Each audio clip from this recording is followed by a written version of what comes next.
Qu'ils soient en couple, qu'ils soient pas en couple, très bien, parce que il y a aussi cette phase. Oui, mais j'ose pas parce qu'il a rencontré quelqu'un d'autre. Il construit une autre famille et j'ai peur qu'on me fasse passer pour l'ex jalouse qui veut récupérer son ex. On n'en est plus là.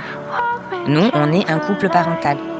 Avant cette femme et avant cette famille qui construisent, j'ai la mienne. Je vais être la garante de ma famille. La femme, on est généralement un pilier. Je continue d'être ce pilier. Et si ça pose problème avec madame, ben madame vient. Même s'il ne répond pas, je continue d'alimenter, je continue de lui dire ce qui se passe dans la vie de son enfant.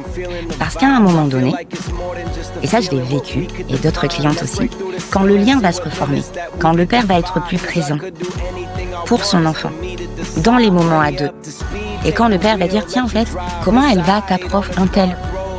L'enfant dit, tu connais le nom de mon prof? Oui, je m'intéresse à ta vie. L'enfant est nourri. Papa, finalement, il est peut-être parti de la maison, mais il est au courant de ma vie. Raccourci, je suis important pour lui. Raccourci, il m'aime. Je parle pas pour les couples où le père, effectivement, plus de son, plus d'image. Je parle pas de cela. Je parle de séparation classique. Mon partenaire ne m'a pas abandonné. Je suis pas un charpé. Je suis un être humain. On ne m'abandonne pas, moi. Il a quitté la relation. Il va y avoir des femmes qui, à la trentaine, vont se rendre compte qu'il y a un dysfonctionnement dans leur couple, mais vont prendre la décision de rester pour toutes les raisons que tu as citées précédemment, c'est-à-dire des croyances de l'ordre du confort, la fameuse zone de confort. Donc, on n'a pas envie de se retrouver seul à devoir gérer les enfants, on a peur de pas être en mesure de reconstruire une vie amoureuse, on a la partie financière aussi, le statut, effectivement, le statut d'être une famille, d'être le couple. Donc on est à deux au niveau social.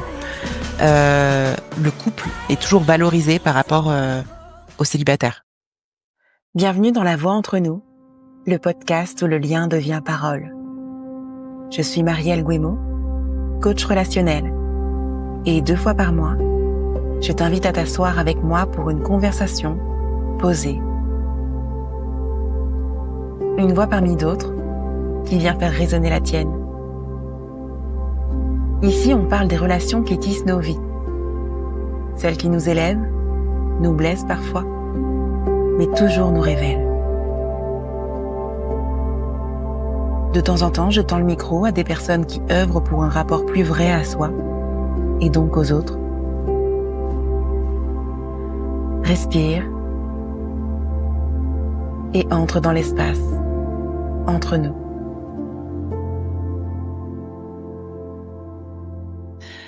Bonjour à tous et bienvenue dans La Voix entre nous, le podcast où le lien devient parole. Aujourd'hui, nous sommes en compagnie d'une invitée de qualité.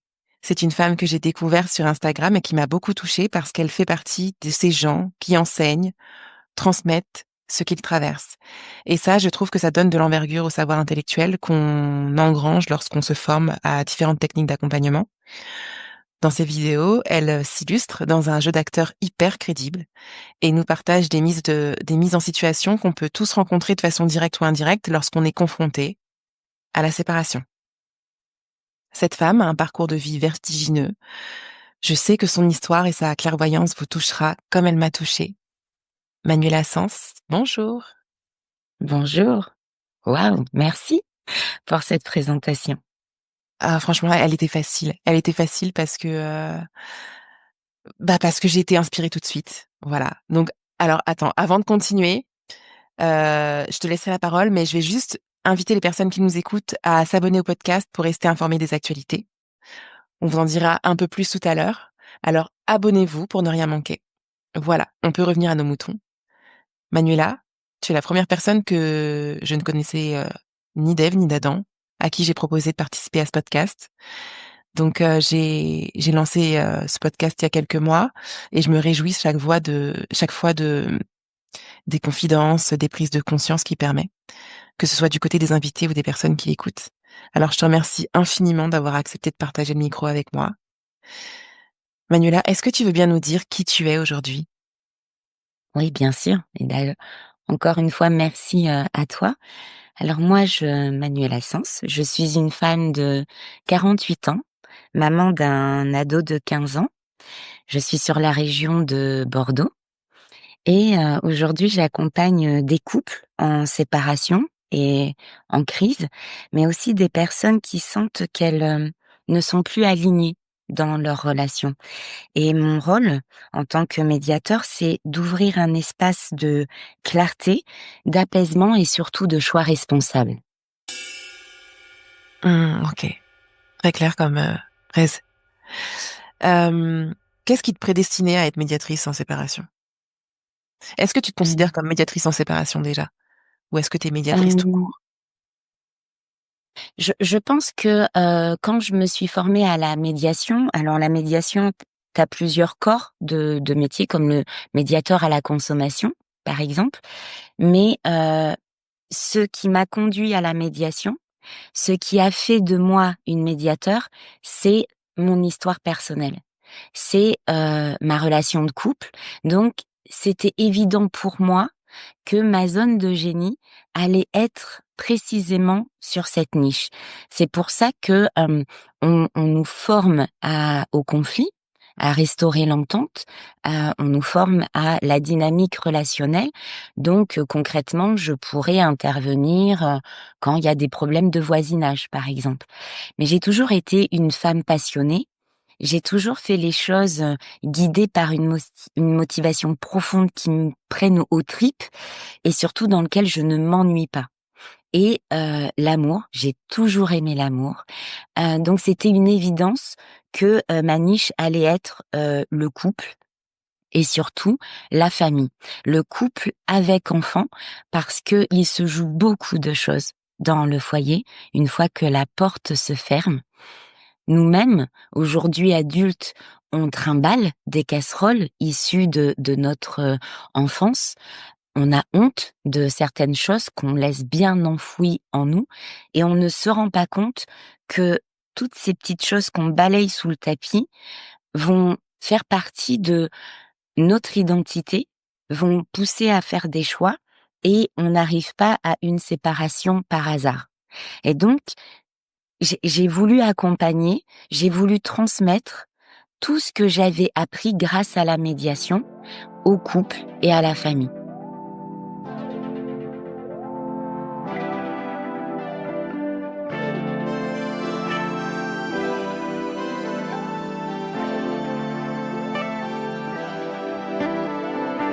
Waouh, ok. Ça fait sens finalement. Exactement. Comment on en arrive justement à choisir de travailler principalement sur le couple? Tu disais que t'étais amoureuse de l'amour. Oui. Tous les bouquins. J'ai des étagères et des étagères. Petite, je m'imaginais déjà dans ma relation avec mon partenaire. J'ai toujours eu cet élan. Et par contre, je commence absolument pas ma carrière une fois que j'ai à travailler dans ce milieu. Un peu de vente, de télévente, comme les premiers boulots qu'on peut avoir. Ensuite, je me marie, ma première union qui m'amène donc de Bordeaux à Paris. Et là, je suis dans le financement automobile. J'y reste 4 ans, donc tu vois, rien à voir. Et puis une première séparation arrive, mais je suis jeune, je suis ambitieuse, j'ai des projets de vie, on n'a pas d'enfants, on n'a rien en commun. La relation dure 4 ans, donc c'est pas vite plié, mais le deuil se fait fluidement parce que, je suis jeune et que, j'ai besoin de me construire. Moi, j'ai cette ambition en moi.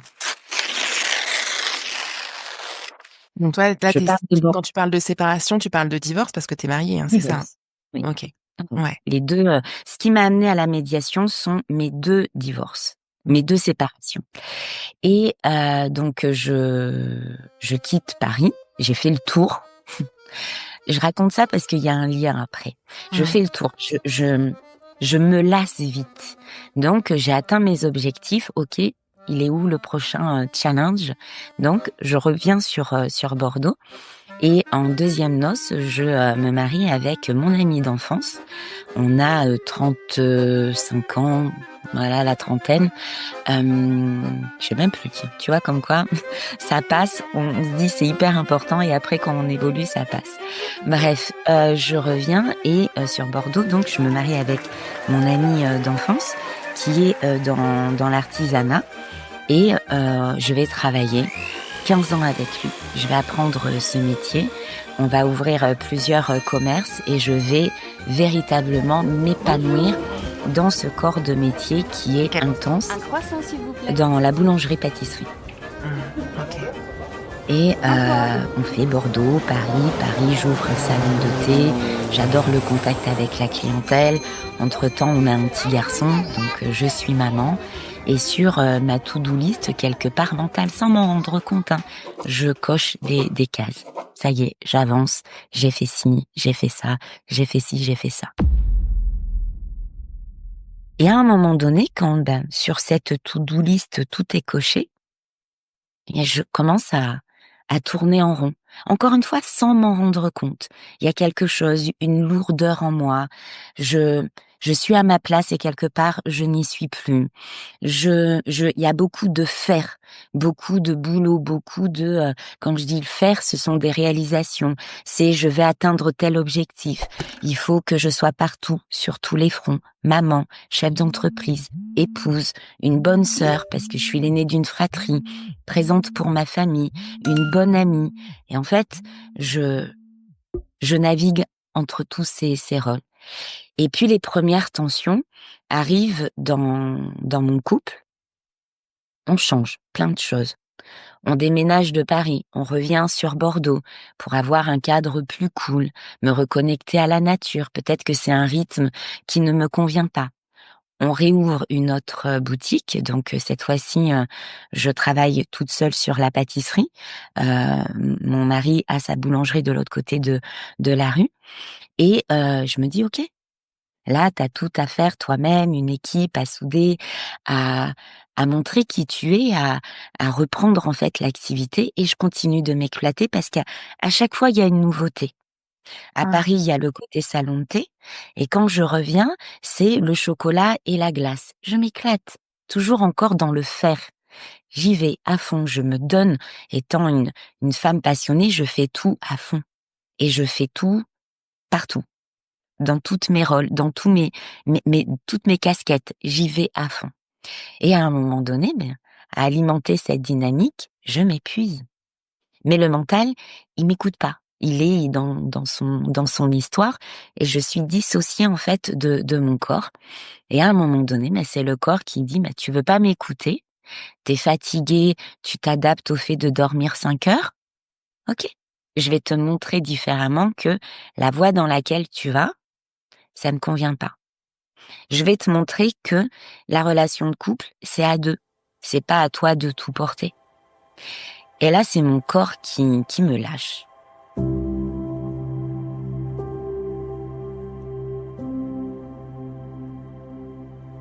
Sincèrement, un matin, je suis incapable de me lever. J'ai des maux de ventre très importants et va en découler une opération très lourde.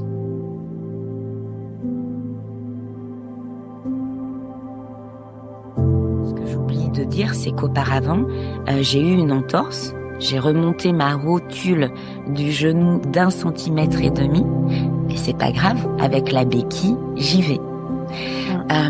Je sens que je suis épuisée, que j'ai du mal à dormir. C'est pas grave. Donc, en fait, tous les signes que mon corps m'avait envoyés, je ne les écoute pas. C'est pas grave, on va y aller, je le ferai plus tard.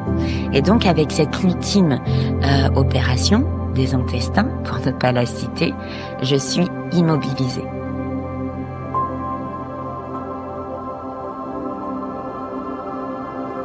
La cicatrisation ne peut se faire que par mon immobilisation. Donc là, je suis en réaction, très énervée. Je ne comprends pas, je résiste, je ne veux pas.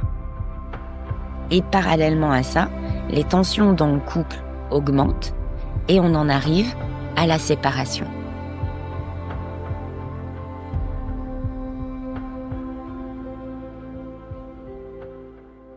Et là, je comprends vraiment pas.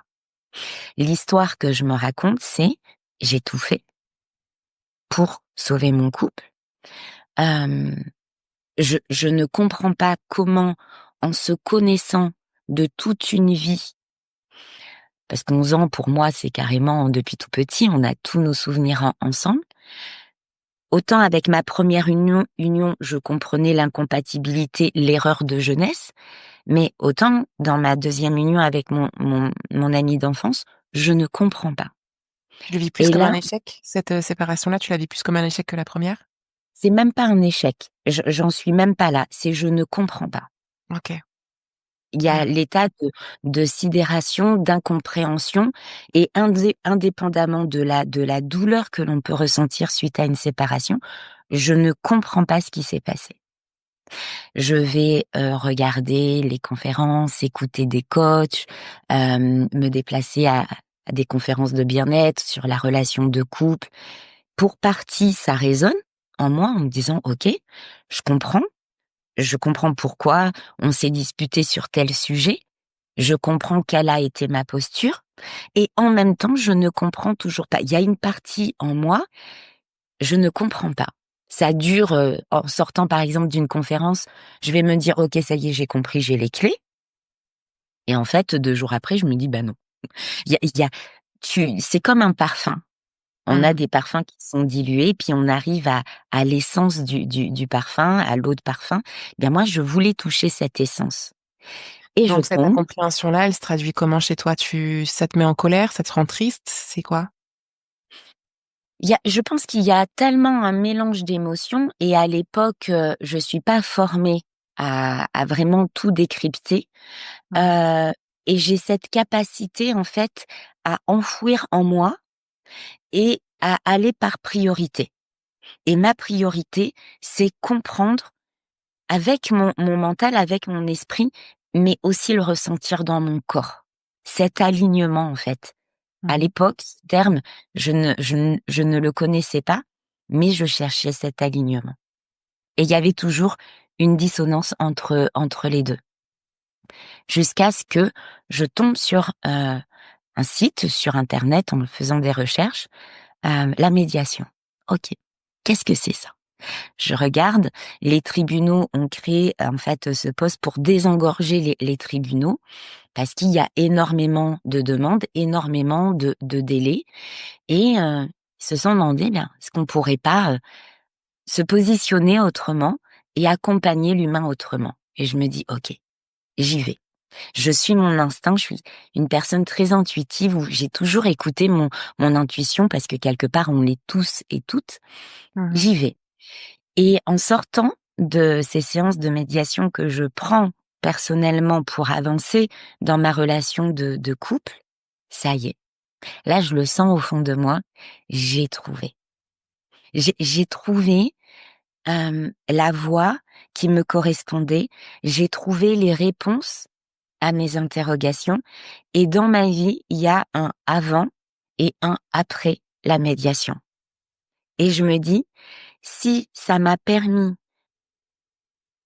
de retrouver l'entente dans mon couple, de comprendre ma dynamique relationnelle, en quoi j'étais responsable de ce qui s'est joué et non pas coupable, mais responsable, ça peut aider d'autres couples, ça peut aider d'autres personnes. Et je décide de me former auprès de cet organisme, privé qui organisait des sessions de formation, un peu à des dates, avec des sessions régulières à des dates différentes. Donc je continue de travailler à la pâtisserie, je me forme à la médiation. Quand on se sépare, quelques mois après notre séparation, je ne travaille plus avec, mon mari et je j'ai ma certification et je décide d'accompagner, les couples pour, transmettre, toutes les clés qui m'ont permis de me retrouver, indépendamment de la relation, mais des clés qui ont permis de me retrouver moi.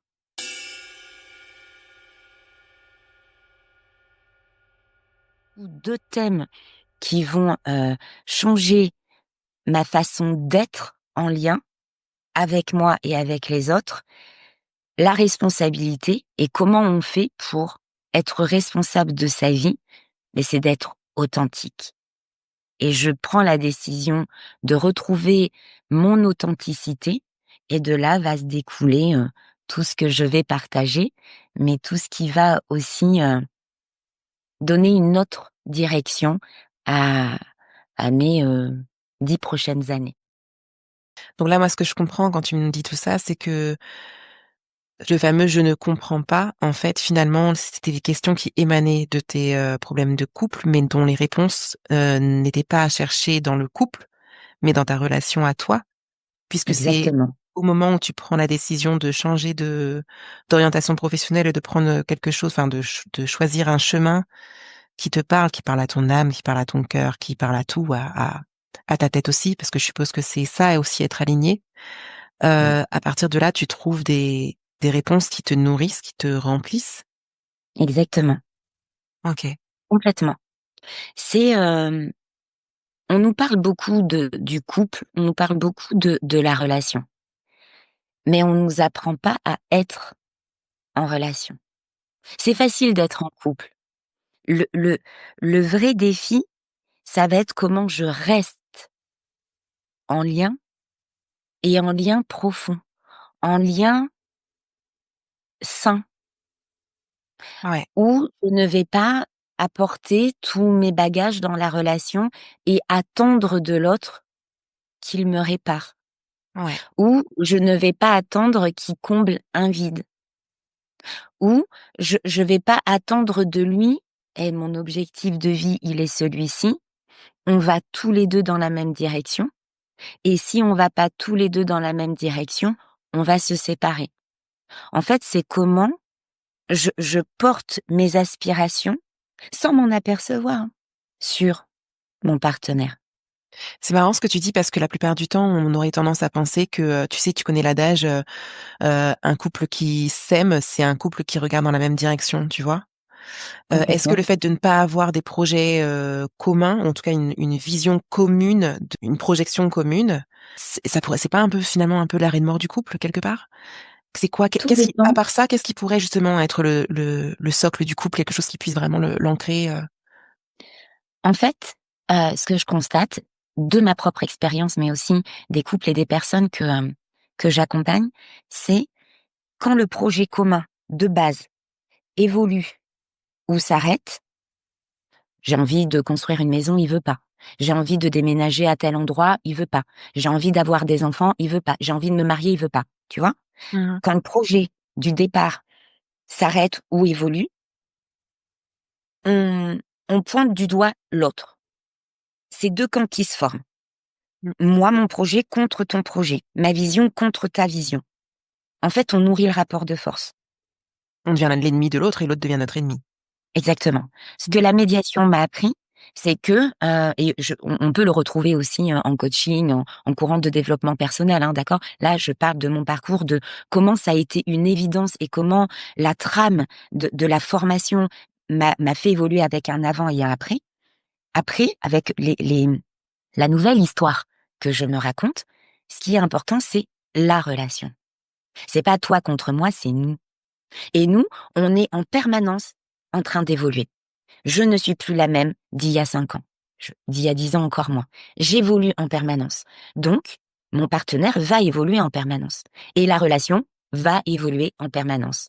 Donc, c'est comment je mets en pratique le principe d'altérité.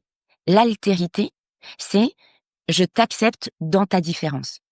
Tu n'es Mmh. pas mon clone, tu n'es pas moi. Tu es toi, avec tes aspirations, avec tes désirs, avec tes peurs, et tu es légitime tel que tu es. Donc, dans la relation, comment est-ce que je nourris le lien? C'est dans cet espace-là, on va être authentique. Et quand je dis authentique, c'est je ne vais pas avoir peur de te dire, bah, les enfants pour l'instant, non, ça résonne pas en moi. Je ne me vois pas être maman. OK. Ce n'est pas: «Je vais quand même faire des enfants parce que là, j'ai le bon âge, parce que si jamais je lui dis non, il va peut-être partir, et puis bon, au niveau du boulot, peut-être que je vais pouvoir rattraper après. Bon allez, de toute façon, il faut bien que je le fasse, j'y vais». Non, ça va être: «Je le sens pas». Rien que ça, le nombre de femmes qui subissent leur maternité. Le nombre de femmes qui, une fois que la séparation intervient, dit je me suis arrêtée de bosser, donc maintenant tu vas payer et financièrement tu vas être présent et tu vas me donner ce que tu veux parce que j'ai arrêté de travailler et on a fait un bébé ensemble et on était 2 à choisir. Pour élever tes enfants. Ouais. Vraiment? On était vraiment 2 à choisir? Est-ce qu'on était vraiment 2 à choisir? Ou est-ce que le sujet, le projet est venu, on en a parlé, mais j'ai manqué d'authenticité, Mmh. de loyauté envers moi, de courage pour te dire: «Non, c'est pas le moment, je le vois pas comme ça». Donc On toi, ne tu se penses rend pas que compte. quand on est déçu, enfin, quand on attend de l'autre, par exemple, qu'il s'investisse, financièrement dans notre reconstruction après, une séparation, c'est que quelque part, on n'a pas été authentique dans notre relation? Dans toutes les décisions qu'on a prises, les décisions de couple et les décisions de famille, ont manqué de nous? Il y a manqué de nous et il y a pas que ça. On va rester sur cet exemple concret. Le désaccord, je nourris le rapport de force. Dans ma tête, le discours va être: «C'est toi contre moi et je vais te demander une réparation par rapport à ce qui s'est passé». Ça, c'est je nourris le rapport de force. De l'autre côté, on va faire la bascule avec l'altérité. Je nourris le lien. Ce qui importe pour moi, c'est la relation. C'est pas toi contre moi, c'est nous deux. Ah, D'accord? ah. C'est financièrement, il faut que je m'en sorte. Est-ce qu'on peut pas trouver une solution pour que, financièrement, le temps de notre séparation, je m'y retrouve? Est-ce que, par exemple, on peut cohabiter le temps que je me trouve un boulot? Mmh. Est-ce que tu peux ne pas quitter le foyer et habiter, s'il y a de la famille à côté ou les moyens financiers de se prendre un appartement pour monsieur, pour que moi, je retrouve mon autonomie? OK. Le discours, la posture de départ n'est pas la même. Dans la première, je nourris le rapport de force et je te demande une réparation et quelque part, j'incarne, la victime, cette posture de victime. C'est pas ma faute, en fait. C'est toi qui m'as demandé d'arrêter, comme si j'étais une petite fille qui fait ce que papa lui dit de faire. J'y Mmh. vais fort, mais pour que Mmh. tu vois l'image. Ou de l'autre côté, dans l'altérité, je prends ma responsabilité. Peu importe l'autre, c'est moi qui ai dit: «OK, j'arrête. OK, Ouais. j'arrête de travailler». Donc, je ne vais pas chercher réparation auprès de l'autre. Par contre, je vais lui demander sa présence, parce qu'on était à 2 à faire le choix. Mmh. Donc, en 2, tu m'accompagnes, soit une prestation compensatoire pour moi, soit alimentaire pour les enfants, une présence. Moi, j'ai par exemple des partenaires qui disent: «Bon, ben, je te paye ta voiture, voilà, tu gardes la voiture, je continue de payer les traites. Tu restes dans la maison, je paye les charges. Je vais me porter caution, pour que tu aies un appartement, plus rapidement». Une présence. On continue d'alimenter, le lien. Mmh. Tu vois la nuance? Ouais, Là, tout la à fait. posture, elle est plus du tout la même. Parce que ma grille de lecture est différente. Ma relation à moi est différente. Je prends la responsabilité de ma vie, peu importe l'autre, et je nourris le lien. Et ça veut pas dire que c'est cuicui les petits oiseaux et que je dis rien. Non, je me positionne. Mais il y a de la fermeté. Il y a pas d'agressivité. Oui et puis surtout, il y a aussi cette honnêteté de dire qu'en fait, on a besoin d'aide, même dans cette décision, même dans cette phase de vie et avoir, oui, l'honnêteté et l'humilité de dire que, ben, dans cette phase, en fait, j'ai besoin de toi. Même si, il y a plus ce lien amoureux et on n'a plus le même statut. Pour autant, ça n'empêche qu'on a compté à un moment donné et justement, c'est ça, moi, qui m'intéresse, c'est comment on passe de on a compté l'un pour l'autre, on a décidé de faire notre vie ensemble, en fait, aujourd'hui, c'est la guerre, je peux plus te voir en peinture et je te souhaite même du mal, quelque part. J'interromps cet épisode pour vous rappeler que nous sommes dans un monde où notre existence virtuelle est valorisée dès lors que nous sommes reconnus par des likes, que les gens interagissent en commentaire et partagent nos contenus. Alors je vous serais vraiment reconnaissante si vous acceptiez de me faire la grâce d'un acte qui prend si peu de temps et d'énergie et qui donne pourtant beaucoup de valeur à mon travail. Alors si vous aimez ce podcast, mettez 5 étoiles et abonnez-vous. Merci beaucoup. On y retourne. Déjà, la première clé, c'est cette altérité va ouvrir un espace nouveau. C'est pas «j'ai besoin de toi», c'est tous les 2, on va continuer d'assumer. OK.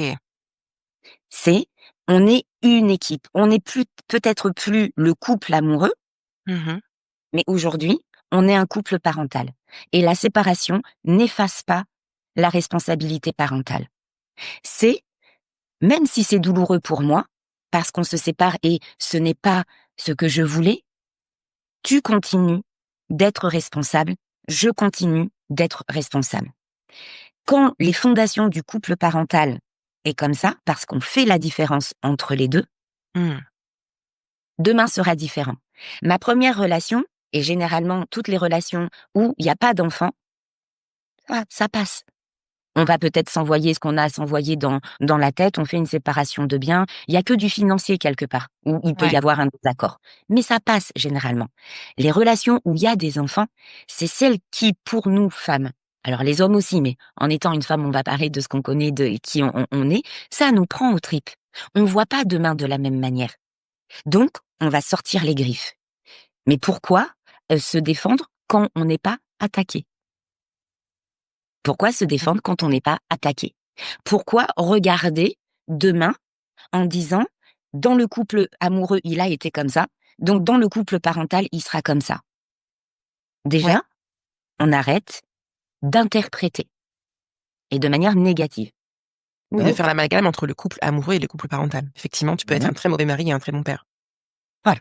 Donc, je fais la part des choses. Donc, l'altérité, je nourris le lien, j'accepte l'autre avec ses différences, et mon objectif va être l'équilibre familial.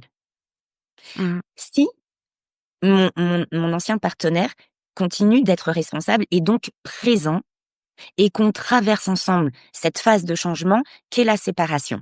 Que je lui dis ce qui est important pour moi.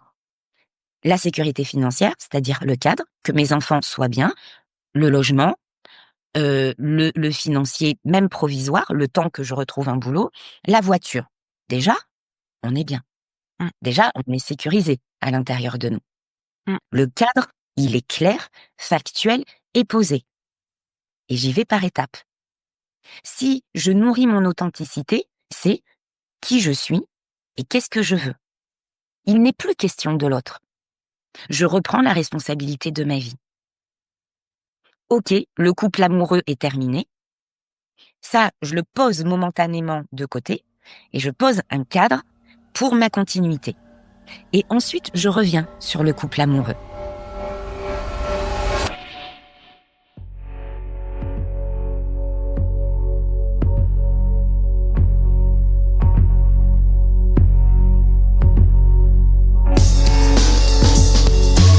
Qu'est-ce qui s'est passé? Comment, alors qu'on s'aimait, on en est arrivé là? Et bien souvent, en reprenant la responsabilité de sa vie, en étant authentique avec nous, eh bien on se rend compte que nous aussi on l'a nourri, ce rapport de force. Comment tu définis l'authenticité, toi, avec tes mots? L'authenticité, c'est je n'ai pas peur de me montrer vulnérable auprès de toi. Je n'ai pas peur de te dire que je n'ai pas envie de ça. Et vraiment pas. Je n'ai pas peur de te dire si tu dépasses cette limite, notre relation va se réorienter de manière différente. Bien souvent, on pose les limites. Pour reprendre ce point précis, je lui ai dit que la prochaine fois qu'il faisait ça, c'était terminé. Mmh. Il se passe à nouveau cet événement dans notre vie. Je te l'ai dit, c'est terminé. Et on reste exactement là où on est. On va faire la tête un petit peu, on va bouder, on va partir, on va s'éloigner. Et dès que le partenaire nous dit les mots qu'on veut entendre, ça y est, c'est pardonné, c'est oublié. Mmh. Là, on fait preuve d'inauthenticité? Oui, parce que en fait, l'authenticité, c'est je vais faire ce que je t'ai dit que j'allais faire. Mmh. Si, par exemple, en cas de virulence, tu m'as bousculé, tu m'as manqué de respect, tu m'as humilié, ou je me suis sentie humiliée, ça c'est un autre sujet, tu recommences, notre relation va prendre un virage vraiment différent et drastique, parce que le respect, c'est important pour moi. La prochaine fois que ça se passe, je le fais vraiment. L'authenticité, c'est dire Cette phrase, si je la dis, je vais pas être capable de l'assumer. Alors je la dis pas. Ouais, je suis assez d'accord avec toi là-dessus. C'est-à-dire que moi, j'estime que quand on engage notre parole, on se doit de la tenir, parce que clairement, on n'a que ça, notre parole. Et qu'est-ce qu'il en est des femmes qui justement vont se cacher derrière le non mais j'ai dit ça sous le coup de l'émotion, des femmes ou des hommes aussi, hein. Ça reflète quoi pour toi justement ce discours? Eh bien que l'émotion prend toute la place. Je suis en colère, je vais tout casser. Je suis rancunière, je vais me venger. J'ai peur de toi, donc je ne vais pas oser te dire. On ne Et sait finalement pas, être on est en submergé par ses émotions, 2025. c'est aussi ne pas être authentique, parce que les émotions, c'est Exactement, pas nous. Nous ne sommes pas nos émotions. exactement. Mais c'est une boussole. Mon émotion m'indique ce dont j'ai besoin. Les émotions, c'est pas négatif. C'est vraiment une boussole hyper puissante. Mais ce que je voulais dire, c'est pas grave, en fait. On est tout le temps en train de se juger. Ce n'est pas grave. Mais ce qui compte, quand on a envie d'évoluer, de grandir et surtout d'avoir des relations saines, épanouissantes, dans laquelle on se sent bien, il s'agit en fait d'être bien avec nous. Et si je me mens à moi-même? Si je n'ose pas, si je ne sais pas, j'apprends, on est en 2025.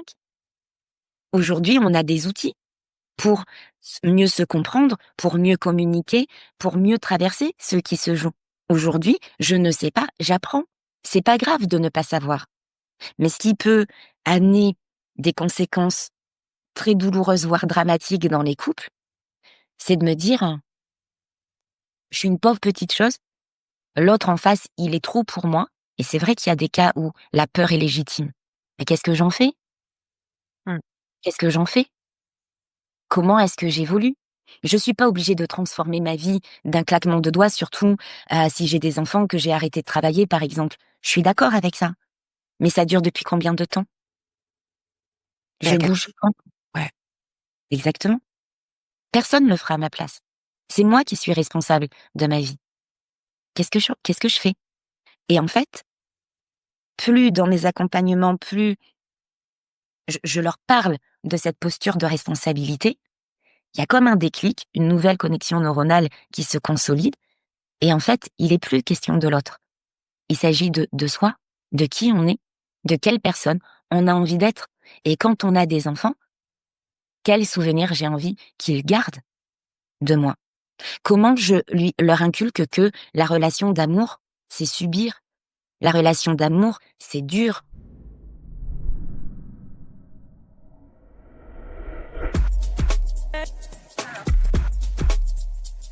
Et on a d'autant plus cette responsabilité de se remettre de remise en question, parce que nos enfants, ils écoutent pas ce qu'on dit, ils regardent ce qu'on fait. Et effectivement, nos comportements influent les leurs, influent leur façon de voir la vie, de créer du lien, d'être en lien. Donc quelque part, c'est un peu notre devoir à nous de veiller à guérir ce qui dysfonctionne chez nous, et à se remettre en question, à reprendre sa responsabilité, pour reprendre tes mots, lorsqu'il y a un événement, une séparation, quelque chose. Parce que le Complètement. couple, c'est une danse qui se danse à deux. Alors effectivement, on va toujours avoir, dans certains cas, par exemple, on va avoir la personne qui passe à l'action et la personne qui subit. Mais il y a les faits juridiques, puis après il y a la dynamique relationnelle dont tu parlais tout à l'heure, qui, elle, peut être interrogée. Alors dans les faits, la personne qui agit, qui parle, elle est responsable de ce qu'elle fait et de ce qu'elle dit. Mais dans la dynamique relationnelle, chacun joue son rôle effectivement, et chacun heu, a quelque chose à apprendre des événements de Complètement. C'est, la médiation, c'est pas seulement résoudre le conflit et ramener à l'entente. Parce que souvent, avec les femmes que j'accompagne, la première séparation, on arrive à identifier, à avoir une nouvelle lecture sur ce qui s'est joué et arrive une seconde relation. Mmh. Dans la seconde relation, bien souvent, et je parle, alors j'aime pas ce terme parce qu'il est souvent pris et on peut mettre beaucoup de choses dedans, mais pour que je sois bien comprise. Auparavant, j'étais dans une relation dite toxique. Mon partenaire était dit toxique et moi, j'étais la personne bien. Et j'ai subi. Mmh. Puis arrive la deuxième relation. Généralement, on veut un homme gentil. On veut un homme cool. Et on se rend compte que dans cette relation, la personne dite toxique, c'est nous. Ouais. Parce qu'on est toujours en train de nourrir le rapport de force.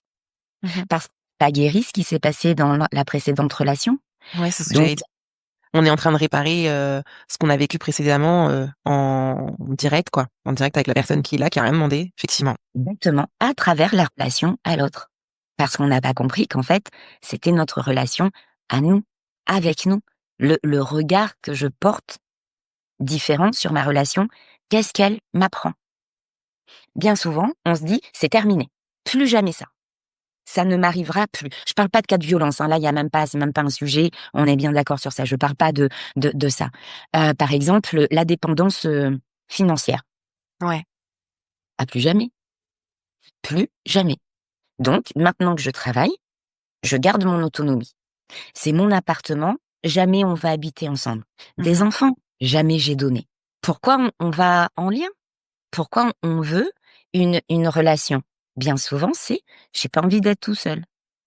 J'ai envie de partager, j'ai envie d'être à 2. OK, on partage quoi? Ouais. Qu'est-ce qu'on partage? Donc, c'est de comprendre en quoi j'ai nourri le rapport de force et pourquoi. Bien souvent, on parle du lâcher prise. Et lâche prise. Lâche prise sur ça, je lâche prise sur ça. En médiation et dans le courant, c'est comprendre qu'est-ce qui nous a amené à donner prise. Si tu ne donnes pas prise, tu n'auras pas à lâcher prise. Donc, qu'est-ce qui m'a amené à donner prise à ça? Un exemple, l'ambition. Tu te rappelles quand j'ai commencé à parler de mon histoire, je tournais en rond, j'étais dans le faire. Il fallait que j'atteigne des objectifs, il fallait que je prouve. OK. Pourquoi je donne prise à ça?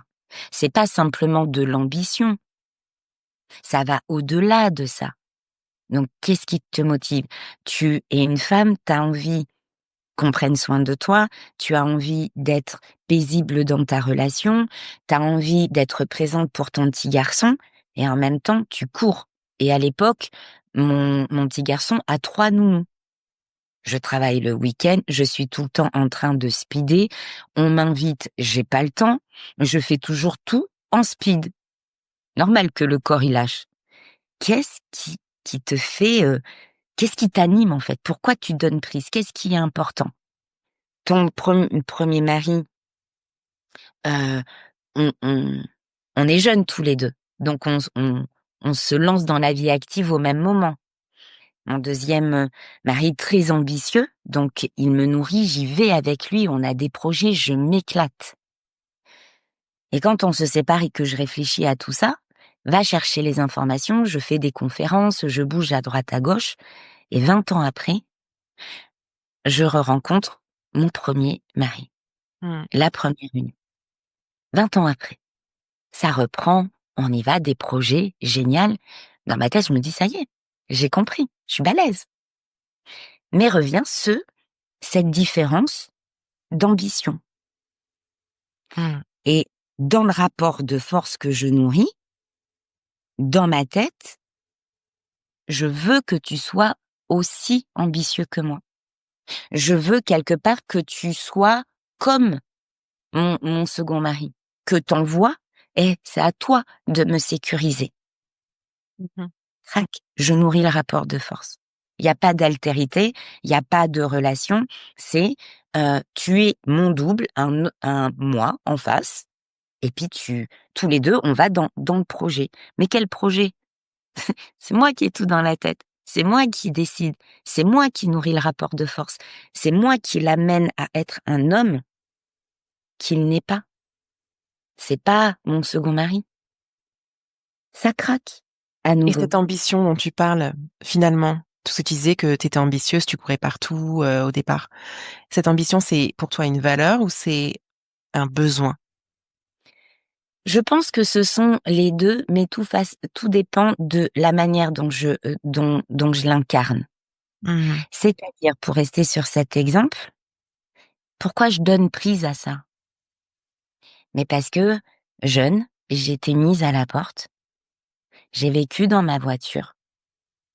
J'ai eu vraiment très peur, à un âge où j'étais jeune, et je veux plus que ça recommence. Mmh. Voilà. Voilà le pourquoi j'ai donné prise à tout ça. Et que, avec ma personnalité, quand je n'obtenais pas ce sentiment de sécurité, je démarrais et j'étais en surréaction. Jusqu'à reprendre ma responsabilité, ce n'est pas à ton partenaire de te sécuriser, c'est à toi. Je m'en suis sortie. En place de rester figée sur l'élément négatif et qui nous tord, je m'en suis sortie. Ça m'a construite, ça m'a aidée à être la femme que je suis aujourd'hui. Donc finalement, cette ambition, c'est quelque chose qui est venu soutenir ta survie quelque part. Est-ce que toi, tu penses que si tu n'avais pas vécu ce que tu avais vécu, tu aurais été aussi ambitieuse, ou est-ce que ça fait partie de toi? Je ne sais pas. J'aurais été, je pense, différente, mais quand plus jeune, on vit certains événements, ils nous marquent quelque part comme au fer rouge. Mmh. Et je ne sais pas la femme que j'aurais été sans ça. En tout cas, la femme que je suis aujourd'hui, c'est que à chaque fois que je vais essayer de contrôler, parce que c'est là, quelque part, c'est dans mon ADN, quand je sens que je suis dans l'injonction et dans le contrôle, stop. Tu n'es plus dans ta voiture. Ouais. T'es en sécurité. Cette sécurité, en fait, c'est à moi de me l'apporter. C'est à moi de changer l'histoire que je me raconte. Et ça, le fait d'avoir pu le transformer, d'avoir pu le vivre, non seulement quand j'accompagne, je comprends la peur, je comprends la honte, je comprends comment c'est viscéral et comment on peut être figé. Et comment, par réaction, on peut atomiser notre ex. Mmh. Ouais. Et en même temps, je suis la preuve vivante que on peut changer l'histoire qu'on se raconte, on peut être présente pour nous, et on peut évoluer complètement différemment. Et, pour rejoindre tout à l'heure l'authenticité, de dire à son ex, écoute, j'ai pas super bien réagi. Voilà ce qui s'est passé. Voilà les raisons pour lesquelles j'ai fait ça. Voilà l'histoire que je me suis racontée. Et aujourd'hui, ce que je voudrais, c'est qu'on nourrisse notre relation complètement différemment. Et pour moi, pour pouvoir le faire, et là, ça va vraiment être ma casquette coach, il va être intéressant à un moment donné de comprendre quelle est la dynamique de cette divergence, tu vois. Pour rester sur l'ambition, pas forcément pour parler de toi, tu vois, mais comme c'est un exemple, je pense qu'il va parler à pas mal de personnes. Si cette ambition, son point de départ, c'est le trauma, c'est différent que si le point de départ, c'est la quête. Si par exemple, tu me dis, moi, depuis toute petite, j'ai toujours rêvé d'avoir beaucoup d'oseille, d'avoir ceci, d'avoir ça, enfin, tu vois, vraiment des rêves qui viennent nourrir cette ambition. C'est une chose, ça veut dire que tu es dans la quête. Maintenant, effectivement, si le point de départ, c'est en fait, je me suis retrouvée dans une telle insécurité à un moment de ma vie que cette ambition-là, c'était tout ce que j'avais pour pouvoir survivre, pour pouvoir prendre ma revanche sur la vie, c'est pas la même énergie. Donc même ce que tu vas demander à ton partenaire, quelque part, tu peux pas lui demander de t'éloigner de tes valeurs, mais par contre, tu peux chercher à guérir de cette ambition, pour reprendre le terme, à travers lui. Quand je dis à travers lui, c'est-à-dire que le miroir qui va te renvoyer, la teneur que va prendre votre relation, peut te donner un indice sur la place que prend justement cette ambition dans ta vie. Et c'est pour ça que j'y reviens, parce que quand tu dis par exemple que je suis ambitieuse, tu t'identifies à cette caractéristique, mais est-ce que c'est quelque chose qui t'appartient ou non? Pour moi, ça a toute son importance dans la relation, parce que si c'est toi, si c'est ta valeur, ça fait partie de toi. Et effectivement, tu peux trouver un arrangement, mais tu peux pas te couper de toi-même. Par contre, Exactement, tu peux éviter d'être en réaction au trauma. exactement. Et puis c'est surtout, hem, qu'est-ce que ça veut dire l'ambition pour moi? Ouais. À quel moment je l'atteins? Qu'est-ce que ça veut dire? Ah, Cette définition, elle évolue. Et pourquoi elle a évolué? C'est parce que, tu te rappelles quand je te parlais de la to-do list, au fur et à mesure, on va augmenter notre standard, notre demande va être différente. Au début, ça va être d'avoir tant de chiffre d'affaires. On va atteindre ce chiffre d'affaires. On va augmenter ce chiffre d'affaires. Et puis finalement, c'est une dynamique de surenchère où on ne sera jamais satisfaite. À un moment donné, ça va être d'être propriétaire. Après, ça va être d'une voiture. Après, ça va être de voyager. En fait, on se rend compte qu'à chaque fois, ça augmente. Est-ce que c'est de l'ambition, ça, vraiment? ouais. Une autre personne, c'est l'ambition, c'est demain, il y a un imprévu, j'ai de quoi voir venir. Avant, j'étais à découvert sur mon compte et maintenant, j'ai suffisamment pour qu'un imprévu, hop, je puisse y faire face. Que mes enfants ne manquent de rien, que les traites soient payées de la maison, par exemple. J'ai une cliente qui me disait l'année dernière, je mets pas l'électricité. Elle avait un bébé d'1 an. Je ne mets pas l'électricité. Pour le chauffage. OK, là, la médiation pour que le père en face dit: «Mais si je lui donne la pension, c'est pour elle et j'ai pas envie de lui donner pour elle». Donc il y a comment tu vois ça des fois l'incompréhension parce qu'on ne touche pas notre définition du doigt et on la partage pas. Donc ça s'entrechoque. Donc c'est déjà, quelle est ma définition? Et comme tu dis, si c'est qui je suis, je reste proche de mes valeurs parce que si je m'éloigne de moi, je manque d'authenticité et quelque part la relation va manquer d'authenticité et on va s'éloigner. Donc c'est de dire: «Qu'est-ce que je veux? Comment je me sens bien?» Comment, est-ce que, le luxe pour toi est différent d'un luxe pour moi? D'avoir 10 sacs de marque, par exemple, OK, ça te comble. Là, il y a d'où ça vient, de quel espace ça vient en toi? La peur de manquer, le regard des autres, comment tu vois ta valeur à travers l'avoir? Ou quelque part, moi j'en ai un, ça va, j'en ai pas besoin de 10, je l'adore, il est cool et j'ai pas besoin de ça. C'est Ouais. juste parce que, indépendamment du regard des autres, ça me nourrit moi. Le plus important dans le lien, c'est d'être au clair avec ma définition, qui m'appartient, de savoir l'exprimer et la présenter à mon partenaire Mmh. pour que mon partenaire dise: «OK, je te rejoins sur ce point et c'est OK et on va dans la même direction tous les 2 ou ça me correspond pas à moi, mais si ça te correspond à toi, OK. Je t'accepte dans ta différence». La relation va être riche de toutes ces différences. On Mmh. est ensemble parce qu'on s'aime. Il y a pas d'autre raison. On est ensemble parce qu'on s'aime. Parce qu'on a envie d'être dans la vie l'un de l'autre. On a envie de s'enrichir de nos différences. Il va peut-être y avoir des points de tension, on va trouver un point de rencontre. On va pas faire de compromis, j'aime pas les compromis moi.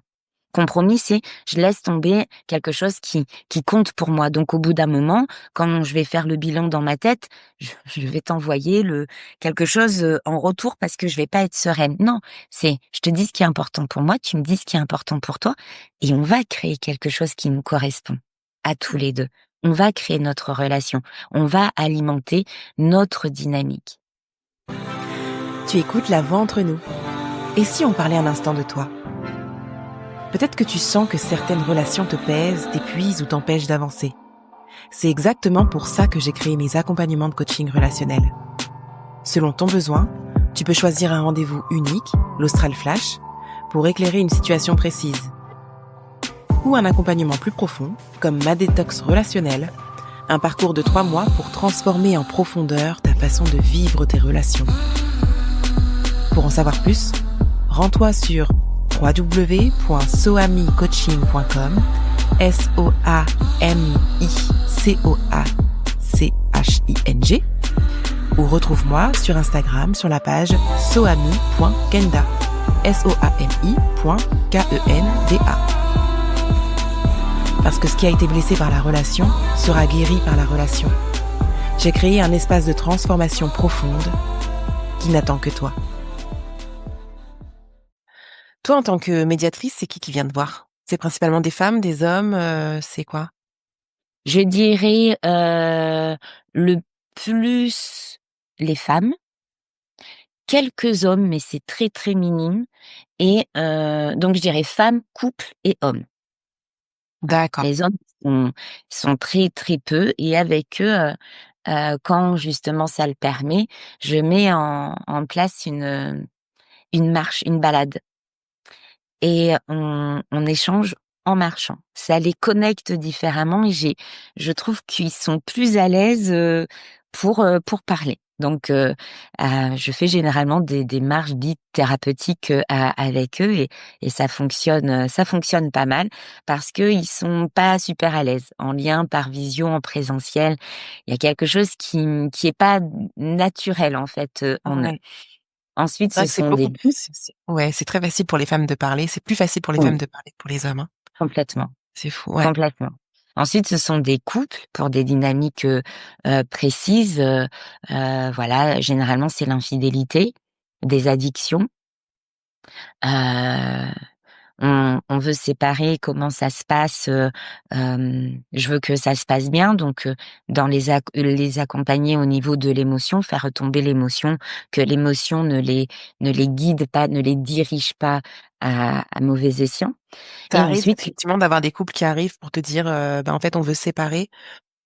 Est-ce que vous pouvez nous aider justement à nous séparer en bons termes? oui. OK. Oui, c'est de la recommandation, généralement et voilà où on en est et en fait, les issues et pour terminer, les femmes, elles, qui sentent elles se sentent pas bien, il y a de plus en plus de disputes, elles soupçonnent leur, partenaire de s'éloigner. Ou alors elles sont séparées, ça se passe pas, super, elles arrivent plus à dormir, à manger, elles ont pas envie d'abîmer leurs, enfants, mais de les préserver, donc elles me contactent et de manière générale, donc il y a 3 issues. C'est où le couple reprend sa dynamique avant le conflit, ils comprennent ce qui les ont amenés à la dynamique conflictuelle. Ils prennent leurs responsabilités chacun, hop, il y a un constat qui est fait, c'est pardonné. Mmh. Ils ont pris en fait, le train à temps, juste à temps, avant qu'ils ne quittent la gare. Donc ils reprennent la relation comme avant. Soit il la réaménage. OK, finalement, tu as changé, j'ai changé, ça me convient plus. Il y a des femmes, par exemple, qui ont arrêté de travailler. Il y a pas le besoin financier, mais elles reprennent une activité. Heu Il y a donc je réaménage en fonction de ce dont le couple a besoin ou alors il y a une rupture C'est elles qui ont consensuelle. besoin de retravailler pour pouvoir se retrouver Tout à fait. autrement ou Là, alors c'était c'est un exemple. ouais, d'accord, OK. Elles ont pas besoin, tu vois? Mmh. Elles ont pas besoin de retravailler parce que l'homme apporte, des fondations, financières très solides, mais ça leur convient pas. Ouais, ouais, ouais, je vois très bien. OK. Pour certains,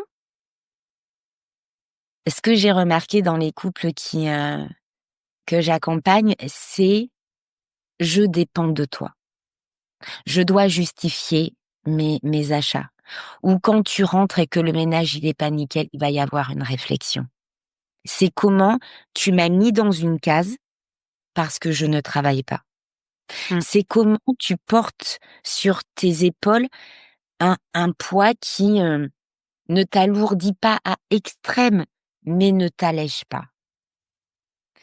Généralement, il y a un niveau de vie confortable, mais parfois, il y a des difficultés de vie et l'homme, face à ces difficultés de vie, en plus à gérer ce qui est en train de se jouer, porte sur ses épaules, mais là, j'entraîne toute ma famille dans la faillite. Je suis responsable d'eux. Et le fait de se dire je suis responsable d'eux fait que l'homme, pour ne pas inquiéter sa femme, ne va pas lui en parler. Ouais, ça La crée femme une va sentir mmh. que l'homme s'éloigne. Un exemple vraiment qui revient souvent. Le fait que la femme reprenne une activité, dans cet exemple-là, les 2 soufflent, les 2 respirent. C'est minime. Mmh. Ça va être, voilà, soit un temps partiel ou un SMIC et en même temps, tout ce que j'apporte à la relation est un plus. Ouais, parce que Voilà, l'homme a l'impression que la charge est partagée, quelque part. Ouais, qu'on marche avec lui, quoi. exactement, Que c'est pas lui qui exactement, freine. Ouais. voilà. Tu vois? Donc des petits ajustements comme ça et l'homme aussi a une autre vision. C'est-à-dire que, je peux subvenir à tes besoins. Je peux subvenir aux besoins de la famille. C'est de se dire en fait: «Je t'enlève rien, je ne t'enlève absolument rien». Mais en même temps, dans le lien, bah, j'aurai aussi des choses à te raconter, je vais rencontrer du monde, je vais retrouver ma joie de vivre et la femme que tu me reproches de ne plus être, je vais me reconnecter à elle. Parce qu'au début, quand on s'est rencontrés, j'avais mon autonomie. Je pétillais aussi à travers des relations que j'avais en dehors du nous. Mmh. C'est subtil, Oui, mais mais en ça même temps, ça c'est tellement ouais, logique. C'est tellement logique de se dire que, bah, effectivement, à un moment donné, si tu plus nourri, il y a plus rien qui te nourrit, que tu es tout le temps en train de donner, donner, donner, ben, tu te fanes quelque part. exactement, Ouais. complètement. Donc on réaménage la relation et dans la troisième issue, c'est, la rupture qui est consensuelle, qui est, souhaitée des 2 côtés, mais pour une raison alignée, avec une posture de responsabilité. Parfois, on attend trop longtemps. On balaye sous le tapis, on se dit que ça va passer. On se dit: «Bon, à 40 ans, retrouver du boulot, puis quelque part, je suis bien. Ma zone de confort, je la connais. J'y suis inconfortable par moments, mais c'est mieux que d'aller vers un inconnu que je maîtrise pas. C'est mieux parce que, j'ai pas confiance en moi. Et qu'est-ce qui va se passer demain? Et peut-être que je vais plus rencontrer quelqu'un. Je vais perdre mon statut. Qu'est-ce que vont dire les gens? Et puis les enfants. Donc, je reste là. Mais ça craque quand même. La rupture arrive. Malgré tout ce que j'ai mis dans la relation, parce que c'est pas que moi, la relation. C'est l'autre aussi. Et l'autre, au bout d'un moment, malgré toute l'histoire que je peux me raconter, peut me dire: «C'est plus ce que je veux, ça marche plus, on arrête». La dernière fois qu'on s'est parlé, tu m'avais parlé des étapes, justement, à ce Mmh, genre de problématique-là, tu vois? Il y a plusieurs étapes dans la vie d'une femme, mmh, en complètement. couple. Là, on parle vraiment des relations longues, hein. On parle pas des relations qui Oui. durent 3 mois, hein. Mais sur les relations longues, hem, il y a la femme, elle va prendre certaines décisions à un certain moment de sa vie. Tu veux nous reparler de ça? Exactement. Alors, je parle beaucoup, tu vas m'aiguiller, hein, si c'est pas la réflexion que tu avais. Je pensais Mais à tu sais, il y avait un truc qui m'avait interpellée quand on avait discuté ensemble, c'est quand tu m'avais expliqué qu'effectivement, il va y avoir des femmes qui, à la trentaine, vont se rendre compte qu'il y a un dysfonctionnement dans leur couple, mais vont prendre la décision de rester pour toutes les raisons donc que tu as citées précédemment, c'est-à-dire, des croyances, de l'ordre du confort, la fameuse zone de exact confort. Donc, on n'a pas envie, de se retrouver seul à devoir gérer les enfants. On a peur de pas être en mesure de reconstruire une vie amoureuse.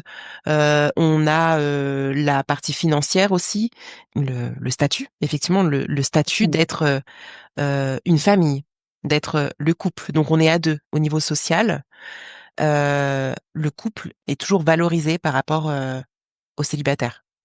exactement et c'est pour ça que c'est très juste ce que tu dis et j'accompagne les femmes à arrêter de porter le poids de ce jugement sur les épaules. Parce que la première qui a honte, c'est nous.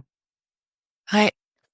On se met nous-mêmes dans ce rôle, à se justifier, à faire pour 2 et si pour une partie, le père est absent, vraiment, plus de son, plus d'image, pour d'autres, le père est présent et c'est comment je vais aller solliciter le père Comment, dans toutes les étapes de l'enfant, je vais l'inclure? Un exemple concret. Mon enfant, il est scolarisé, je suis convoquée par le prof. J'y vais et le prof me dit: «Ah bah, on sait que les enfants avec une maman, solo, sont plus compliqués bla bla bla bla bla bla». Je coupe la parole. À un moment donné, faut être ferme et faut être parfaitement aligné.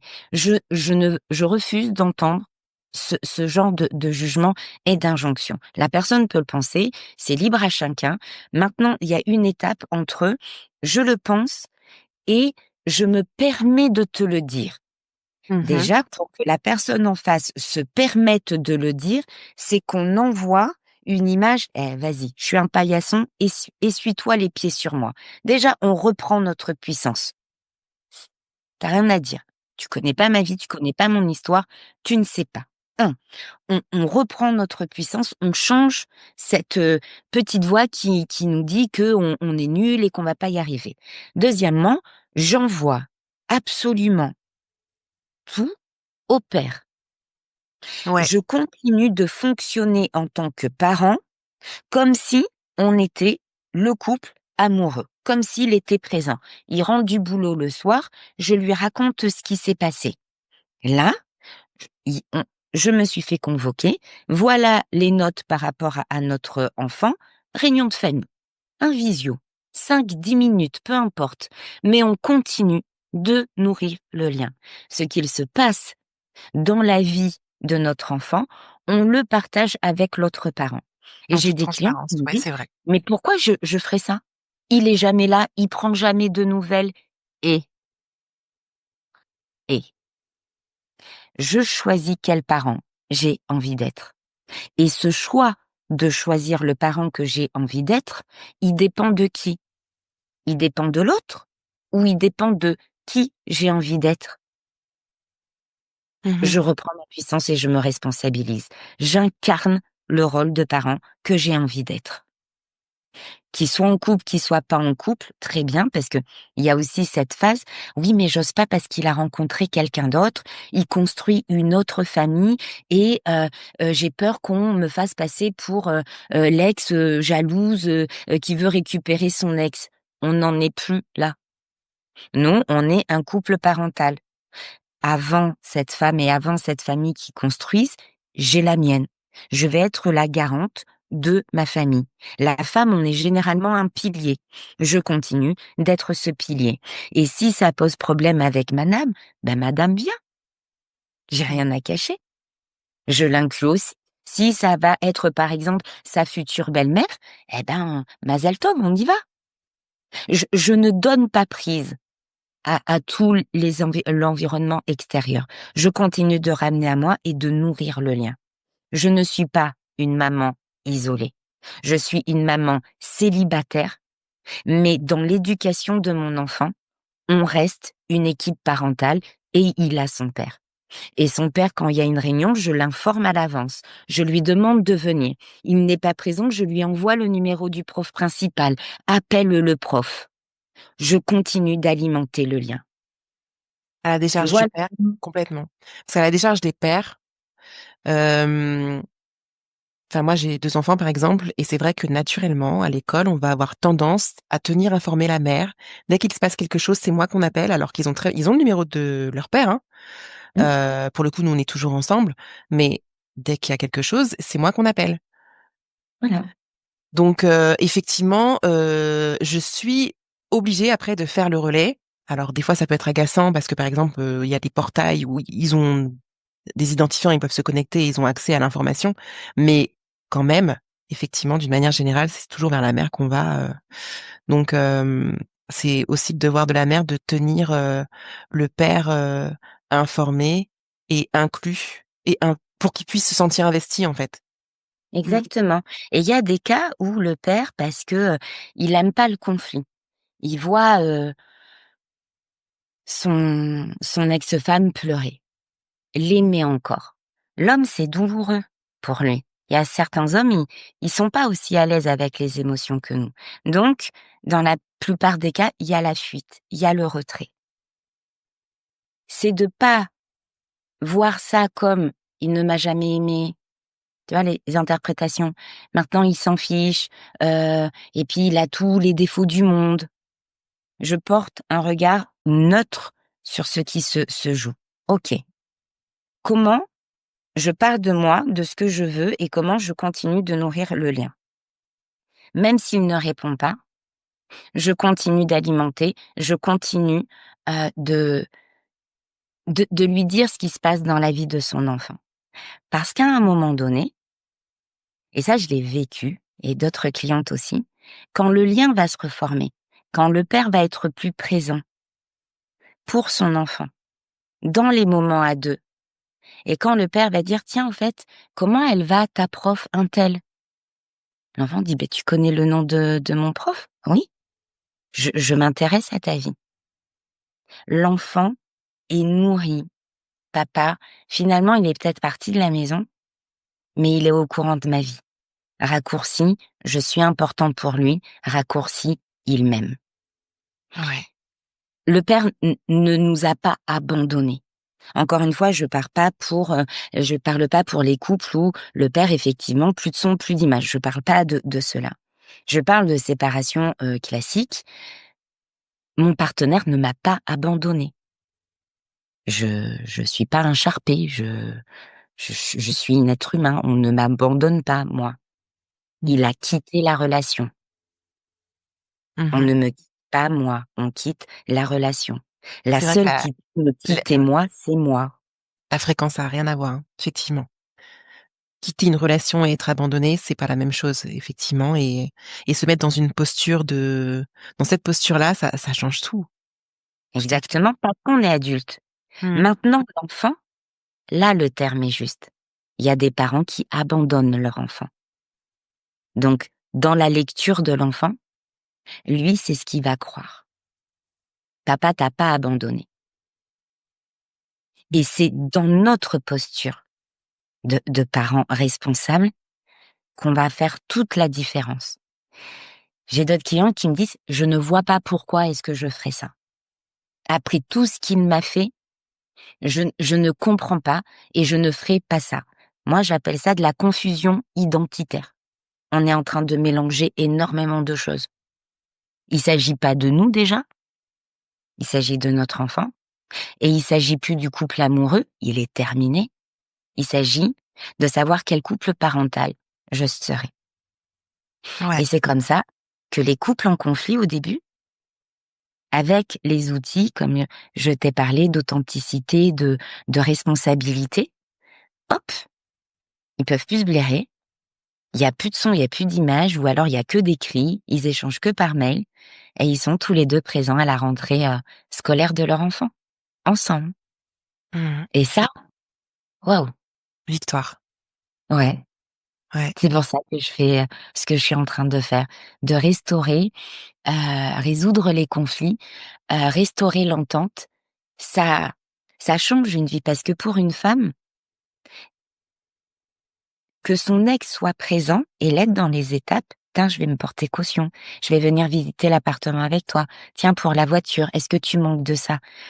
Cette bouffée d'oxygène, Mmh. on continue d'être à deux. Elle n'a pas à tout porter sur ses épaules. Papa est présent. On continue l'éducation différemment parce qu'on n'habite pas au même endroit, mais on continue à être à deux pour l'éducation. L'enfant sait. Moi, par exemple, quand je disais, OK, on appelle papa. Non, maman. Voilà. Tu dis un truc, eh ben, réunion de famille, et ce que tu es en train de me dire, tu vas le dire devant papa aussi. Mmh. On continue de former une équipe. On reste là pour l'enfant. On montre à l'enfant que plus tard, quand tu seras adulte, si tu as à vivre la séparation, le conflit n'est pas la seule issue. L'entente est possible. Il peut ne plus avoir de sentiments amoureux, mais le respect peut toujours être, et il part de toi d'abord. Le nombre d'enfants qui sont traumatisés par la séparation de leurs parents, et ça reste encore adulte, hein. Ça se retranscrit aussi dans leur façon d'être en couple, dans les peurs qui se traînent, c'est ça. Complètement. Mmh. Et c'est pas la séparation de leurs parents qui les a traumatisés. C'est la façon dont ils ont traversé la séparation. Tu Ouais, je vois vois. la Ouais, la nuance? C'est ouais. la façon dont ils ont traversé cette séparation. On parle beaucoup de ça effectivement. On parle moins du ressenti de l'enfant quand il voit ses parents se déchirer, Et le conflit de quand il loyauté que voit ça ses parents génère, tout ça. Ouais. J'étais en train de se penser à hurler dessus, mmh, quand l'enfant a du mal à trouver le sommeil, quand l'enfant crie beaucoup, ne dort pas, ne veut pas manger, parle mal à maman, reprend en fait, ce qu'il voit de ses parents et adopte la même attitude avec, ses copains de classe, quand il est à l'école. Ce qui il va rester dans sa tête une fois adulte quand il va dire: «Ah ouais, mais non, moi je veux pas de ça». Longtemps, par exemple, certaines personnes disent: «Non, je veux pas me mettre en couple». Non, c'est mort. De toute façon, ça finit toujours mal. mmh La lecture de l'amour et je pense qu'à travers tout ça, c'est les séparations nous apprennent sur nous. énormément. Un même amical pour sortir du cadre, heu amoureux. Amoureux? J'ai une amie, une de mes meilleures amies, elle est tout le temps en retard, tout le temps. Tu vas chez elle, il y en a un peu partout, c'est propre, hein, mais il y en a un peu partout. Elle va boire un verre, elle va le laisser là, voilà. Et je la regarde et puis je lui dis: «Mais comment tu fais?» Elle me dit: «Je sais pas». Et là, je m'observe, je m'observe et je dis: «Moi, je suis pas comme ça». OK, là, tu es en train de dissocier. Nourris la relation. Qu'est-ce qu'elle te renvoie, en fait? Bah, le côté que moi, je suis hyper rigide, en fait. Dans mon éducation, dans tout ce que je fais, je suis hyper rigide. Et je le vois avec mon enfant qui est aujourd'hui, ado, par rapport à ce qu'il me renvoie. Quand tu bois ton verre, tu le laisses sur la table et tu le mets pas directement au lave-vaisselle. «Eh Manu, qu'est-ce qui est grave? Qu'est-ce qui est grave?» C'est toi qui contrôles, en fait. Tu es dans le contrôle. Mmh. Là, tu es en train de donner prise. Tu vois, comme quoi, quand on a beaucoup d'humilité, quand en fait on accepte l'altérité, quand on accepte l'autre dans sa différence, et ça correspond quand même à nos valeurs. Il y a des choses non négociables, on est d'accord encore une fois, voilà, c'est pas le sujet. Mais sur le quotidien qui bouffe tellement, cette charge mentale féminine qu'on entend tellement parler, est-ce que quelque part on l'entretient pas? Le mari va déposer l'enfant à l'école, il va pas être habillé comme nous on voudrait. Ouais. C'est pas grave. Comment Ouais. on contrôle? Comment, en tant que femme, dans la relation, on participe à son alourdissement parce qu'on contrôle? Pas de jugement, pas de culpabilité, juste avoir la conscience parfois de s'observer. Et qu'est-ce que je fais de cette observation? Je nourris le lien. Pardon, en fait. J'ai conscience que, voilà, je vous saoule à vouloir que tout soit carré et cetera, OK. Pardon pour ça, quand vous voyez que je suis en réaction comme ça, on se le dit, un mot d'amour. Moi, j'appelle ça un mot d'amour. C'est, par exemple: «Maman, s'il te plaît, stop». Ça, c'est la phrase que mon fils me dit et quand il me le dit, OK, je comprends que là, je suis dans mon histoire en roue libre et que j'ai à prendre du recul. On est humaine, on n'est pas parfaite. Il y a, par les gourous, les moines bouddhistes, moi inclus, tout le monde, on est dans nos schémas répétitifs. Mais ce qui est important, c'est quand on les observe, qu'est-ce qu'on en fait? Ça va être par rapport à mon ami, merci, parce que tu m'apprends à être plus cool. Je pense pas que je serai toujours en retard comme toi. Moi, la ponctuelle, merci, c'est important. J'ai été élevée comme ça, un père militaire, c'est mon ADN. Mais 2-3 minutes de retard, c'est pas grave. J'ai pas à me mettre la pression pour ça. C'est cool. Tu m'adoucis. Tu me connectes, en fait, au flux de la vie. Mmh. Tu vois comment, à chaque fois, dans tout ce que je vis, je peux choisir que cette journée soit différente. Demain, hier, la relation de couple, elle était conflictuelle. Demain, elle peut être dans l'entente. j'ai à chaque fois la possibilité, en œuvrant sur moi, d'envoyer une autre énergie à la relation que l'autre va capter et se dire, «Bah, c'est cool en fait. On lâche les armes et c'est cool». C'est ça l'altérité dont tu parlais. D'ailleurs, ça me fait rire parce que je me reconnais vachement dans le truc de tu vois quand c'est le père de mes enfants qui les habille et quand c'est moi. Et en fait, quand c'est lui qui les habille, j'ai toujours un truc à dire. Et ce matin, j'y ai pensé à la suite à la discussion qu'on avait eue. Je me suis dit, je n'interviens pas, je laisse partir comme ça. Et c'est tout en fait. Enfin, il y a rien à changer. Et puis lui, ben du coup, il a pas l'impression de ne faire que de la merde. Parce que c'est ça Ouais. aussi, tu vois? C'est un peu ce Mmh. truc de toujours, faire ressentir à l'autre que mais en fait, ce que tu fais, c'est nul. Bah, donc du coup, ça donne pas envie de faire.